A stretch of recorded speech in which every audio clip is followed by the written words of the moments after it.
அனைவருக்கும் வணக்கம். நம்ம டெய்லியும் டிஎன்ஏல முக்கியமான ஆர்டிகல்ஸ் பார்க்குறோம். என்னைக்கான ஆர்டிகல்ஸ் இருக்கு அப்படிங்கிறத பார்ப்போம். முதல்ல பார்த்தீங்கன்னா, துறை ரீதியான விசாரணை அப்படின்னு சொல்லி குடுத்துருக்காங்க. யாருக்கு இந்த துறை ரீதியான யார் மேல இந்த விசாரணைய பண்ண போறாங்க அப்படின்னு பார்த்தோம்னா, சமீபத்தில டெல்லியோட உயர்நீதிமன்றத்தில இருக்கக்கூடிய யஷ்வந்த் வர்மா அப்படிங்கிற நீதிபதி மேல இந்த ஊழல் குற்றச்சாட்டு அப்படிங்கிறது வந்திருக்கு. அவர் மேல விசாரணை நடத்தணும் அப்படிங்கிற பல்வேறு கோரிக்கைகள் விடுக்கப்பட்டிருந்துச்சு. அதற்கு உச்சநீதிமன்றம் என்ன சொல்லியிருக்காங்க அப்படின்னு பார்த்தோம்னா, அவர் மேல துறை ரீதியான ஒரு விசாரணை முதல்ல மேற்கொள்ளப்படும் அப்படின்னு சொல்லியிருக்காங்க. இந்த துறை ரீதியான விசாரணை அப்படிங்கிறத 2014ஆம் ஆண்டு உச்சநீதிமன்றம் ஒரு 7 ஸ்டெப்ஸ வந்து லிஸ்ட் அவுட் பண்ணியிருப்பாங்க. என்னென்ன ஸ்டெப்ஸ் அப்படின்னு பார்த்தோம்னா, ஃபர்ஸ்ட்டு ஒரு ஜட்ஜ் மேல புகார் அளிக்கிறாங்க அப்படின்னா, அந்த கம்ப்ளைண்ட்ட ரிசீவ் பண்றது. ஓகேங்களா? அடுத்தது அந்த சம்பந்தப்பட்ட நீதிபதி இருப்பார் இல்லையா? அவர்கிட்ட இருந்து ஸ்டேட்மெண்ட் வாங்குறது. உங்க மேல இந்த மாரி புகார் வந்திருக்கு. நீங்க என்ன சொல்றீங்க? அப்படின்னு அந்த ஸ்டேட்மெண்ட்ட வாங்கி, அத பொதுவெளியில வெளியிடுறது. ஓகேங்களா? பப்ளிக்குக்கு அத வெளியிடுறது. அடுத்தது பொதுவெளியில வெளியிட்டதுக்கு அப்புறமா ஒரு கமிட்டி ஃபார்ம் பண்ணணும். அந்த கமிட்டில 3 நீதிபதிகள் வந்து இருக்கணும். சரிங்களா? அப்ப 4 ஸ்டெப் என்ன? ஃபர்ஸ்ட் வந்து கம்ப்ளைண்ட்ட ரிசீவ் பண்ணி, அந்த கன்சர்ன்ட் ஜட்ஜ் கிட்ட அவரோட ஸ்டேட்மெண்ட்ட நம்ம வாங்கணும். அந்த ஸ்டேட்மெண்ட்ட பொதுவெளியில வெளியிடணும். வெளியிட்டதுக்கு அப்புறமா நமக்கு ஒரு 3 மெம்பர் கமிட்டிய ஃபார்ம் பண்ணணும். 4 ஸ்டெப். சரிங்களா? இப்ப 5வது ஸ்டெப்ல என்ன பண்ணுவாங்கன்னா, இந்த 3 மெம்பர் கமிட்டி அவர் உண்மையாலுமே தப்பு பண்ணியிருக்காரா? இல்லையா? அப்படிங்கிறத நல்ல தீர விசாரிப்பாங்க. விசாரிச்சுட்டு அவர பதவி நீக்கம் செய்யணுமா? வேண்டாமா? அப்படிங்கிற ஒரு ரெக்கமெண்டேஷன குடுப்பாங்க. ஓகேங்களா? இவர பதவி நீக்கம் செய்யணுமா? வேண்டாமா? அப்படிங்கிற ரெக்கமெண்டேஷன குடுப்பாங்க. இத 6வது ஸ்டெப்ல என்ன பண்ணுவாங்கன்னா, இன்கேஸ் அவர் கட்டாயம் பதவி நீக்கம் செய்ய வேண்டிய ஒரு சூழல் ஏற்படுது அப்படிங்கிறப்ப, அந்த கன்சர்ன்ட் ஜட்ஜ கூப்ட்டு, அந்த குறிப்பிட்ட நீதிபதிய கூப்ட்டு, "நீங்க விருப்ப ஓய்வு வாங்கிக்கிறீங்களா?" அப்படிங்கிற ஒரு கேள்விய கேட்பாங்க. "ராஜினாமா பண்ணிக்க தயாரா இருக்கீங்களா?" அப்படிங்கிற கேள்விய கேட்பாங்க. அவர் ஓகே நான் ராஜினாமா பண்ணிக்கிறேன் அப்படின்னு சொன்னா, அந்த இடத்திலேயே அது முடிஞ்சிரும். இல்ல நான் வழக்கு என்ன நீங்க என்ன பதவி நீக்கமே பண்ணிருங்க அப்படின்னு சொன்னா, அது அடுத்தது பா பாராளுமன்றத்துக்கு போகும். அங்க ஜட்ஜஸ் என்குயரி ஆக்ட் இருக்கு இல்லையா?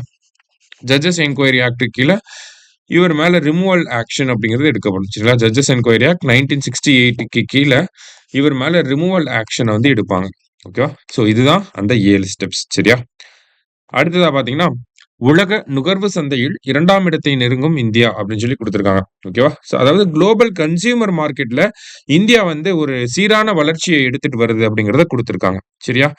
ஸோ கடந்த ஆண்ட பொறுத்தவரைக்கும் பார்த்தோம்னா, கிராமப்புற மக்கள் எவ்வளவு செலவு பண்ணியிருக்காங்க அப்படிங்கிறத நமக்கு சொல்லியிருக்காங்க. கிட்டத்தட்ட 47% பார்த்தோம்னா, நமக்கு ஆ உணவுப் பொருட்கள் மேல செலவு பண்ணியிருக்காங்க. மீதி இருக்கக்கூடிய மத்த விஷயங்கள், மத்த செலவுகளுக்கு பார்த்தோம்னா 53% ஒதுக்கியிருக்காங்க. அப்ப கிராமப்புற மக்கள் அதிகமா உணவுக்கு 47% பண்றாங்க. அதுவே நகர்ப்புற மக்கள்னு பார்த்தோம்னா 40% உணவுக்காக ஸ்பெண்ட் பண்றாங்க. மீதிய வந்து அதர் ஆக்டிவிட்டீஸ்க்காக ஸ்பெண்ட் பண்றாங்க. சரிங்களா?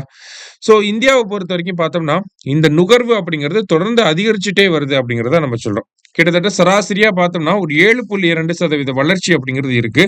முன்னணி நாடுகளாக இருக்கக்கூடிய America, Britain, Germany, France, Japan போன்ற நாடுகளை விட இந்தியாவுடைய இந்த நுகர்வோட வளர்ச்சி கன்சம்ப்ஷனோட அ குரோத் ரேட் அப்படிங்கிறது ஃபாஸ்ட்டா இன்கிரீஸ் ஆயிட்டே வருது அப்படிங்கிறத சொல்லியிருக்காங்க.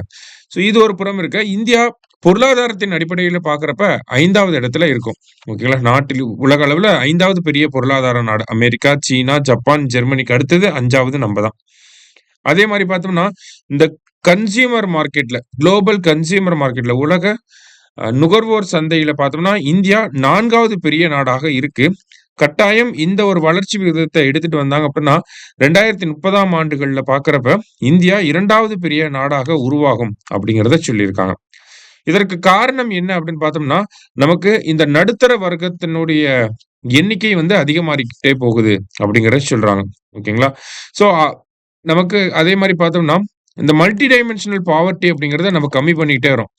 பாவர்ட்டில இருந்து மக்கள் வெளிய வராங்கன்னா, டைரக்ட்டா மிடில் கிளாஸ் தான் வருவாங்க. மிடில் கிளாஸ் பீப்பிள் அப்படிங்கிறவங்க பார்த்தோம்னா, நெறைய பொருட்கள வாங்க நினைப்பாங்க. சரிங்களா?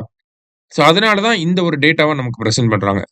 அடுத்ததா பார்த்தீங்கன்னா, நமக்கு ரீசென்ட்டா பட்ஜெட்ல பார்த்தீங்கன்னா, 12,75,000 வரைக்கும் நம்மளோட ஆண்டு வருமானம் இருந்துச்சு அப்படின்னா, நம்ம வருமான வரி கட்ட தேவையில்ல அப்படிங்கிறத சொல்லியிருந்தாங்க.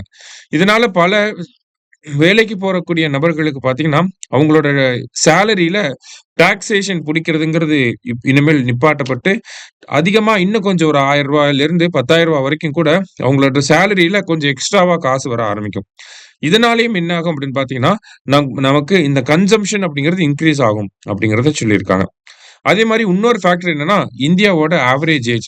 இந்தியா நம்ம யங்கஸ்ட் நேஷன்னு சொல்றோம். நம்மளோட சராசரி அப்படிங்கிறது பார்த்தீங்கன்னா, ஏறக்குறைய 30 ஆண்டுகள் தான் இந்தியாவோட சராசரியாக இருக்கு அப்படிங்கிறது இந்த செய்தித்தாளின்படி குடுத்திருக்காங்க. ஸோ, அதனாலேயும் பார்த்தோம்னா, இந்தியாவோட நுகர்வு அப்படிங்கிறது இன்கிரீஸ் ஆகும் அப்படிங்கிறது சொல்லியிருக்காங்க. அடுத்ததா பார்த்தீங்கன்னா, வேற என்ன ஃபேக்டர்ஸ் இருக்குன்னா, நகரமயமாக்கல். அர்பனைசேஷன் அப்படிங்கிறது ஒரு முக்கியமான ஃபேக்டரா இருக்கு. இதனாலேயும் என்ன ஆகுது, நமக்கு இந்தியாவோட நுகர்வு அப்படிங்கிறது அதிகமாறதுக்கு வாய்ப்புகள் இருக்கு. அதே மாரி இந்தியாவுல பயன்படுத்தக்கூடிய இந்த ஸ்மார்ட் போன்களின் எண்ணிக்கை அப்படிங்கிறது அதிகமா இருக்கு. காமர்ஸோட ஆக்டிவிட்டீஸ் Amazon, Flipkart போன்ற ஆக்டிவிட்டீஸுமே அதிகமா இருக்கனால, இதுலயும் நமக்கு என்ன சொல்றாங்க, அந்த கன்சம்ப்ஷன் அப்படிங்கிறது இன்கிரீஸ் ஆகுறதுக்கு நெறைய வாய்ப்புகள் இருக்கு. அதே மாரி இந்தியன்ஸ் மத்தியில பார்த்தீங்கன்னா, பிராண்டட் ப்ராடக்ட்ஸ வாங்குறதுக்கு ஒரு கிரேஸ் இருக்கு அப்படிங்கிறதையும் இந்த இடத்துல நமக்கு சொல்லியிருக்காங்க. அதுதான் வளர்ச்சி என்பது விலை அதிகமாக இருக்கும் பொருள்களை வாங்குவதன் மூலமும், புதிய பொருள் வகைமைகளை ஏற்றுக்கொள்வதன் மூலமும் வரக்கூடியது ஆகும் அப்படின்னு சொல்லியிருக்காங்க. ஓகேங்களா? ஸோ நம்ப ஆளுங்க பார்த்தீங்கன்னா, இத அப்படியே பண்ணுவாங்க. ஓகேவா? விலை அதிகமா இருக்கக்கூடிய பொருட்கள வாங்குவாங்க. புதுசா மார்க்கெட்ல ஏதாவது ஒரு பொருள் வந்துச்சுன்னா, அத வாங்கி வச்சுப்பாங்க. அத பயன்படுத்துறாங்களோ இல்லையா? அது தனி விஷயம். இருந்தாலும் அத வாங்கி வச்சுப்பாங்க. அதே மாரி பிராண்டட் ப்ராடக்ட்ஸ் மேல இருக்கக்கூடிய கிரேஸ் அப்படிங்கிறது அதிகமாகவே இருக்கு. சரியா? ஸோ இந்த மாரியான காரணங்கள்னால தான் இந்த மாரியான காரணங்கள் அர்பனைசேஷன், டெமோகிராபிக் டிரான்சிஷன் அப்படிங்கிறது, அடுத்ததா பார்த்தீங்கன்னா ஸ்மார்ட் போன் யூசேஜ் இந்த மாரியான காரணங்கள்னால இந்தியால அதிகமா நமக்கு என்ன ஆகுது? ஆ அப்படிங்கிறது இன்கிரீஸ் ஆகுது. சரிங்களா? அடுத்ததா பார்த்தீங்கன்னா, பணவீக்க சவால்கள் அப்படின்னு சொல்லி குடுத்திருக்காங்க. என்ன பணவீக்க சவால்கள்?